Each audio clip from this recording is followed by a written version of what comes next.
Moin Leute, heute zeigen wir euch, wie ihr den 3P-Limiter in einer Yamaha TDM 850 einbaut. Alles was wir dazu brauchen ist ein Kreuzschraubenzieher. Wir lösen die beiden Schrauben, die die beiden Teile der Griffschalen zusammenhalten.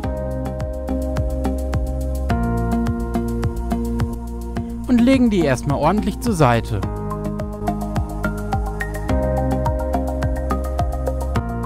Jetzt nehmen wir unseren Limiter zur Hand. Bei diesem Fahrzeug sieht der so aus. Die geschlitzte Seite kommt so über den Gaszug in die Griffschale. Wir öffnen also die Griffschale und setzen den Limiter genau so mit Schwung ein.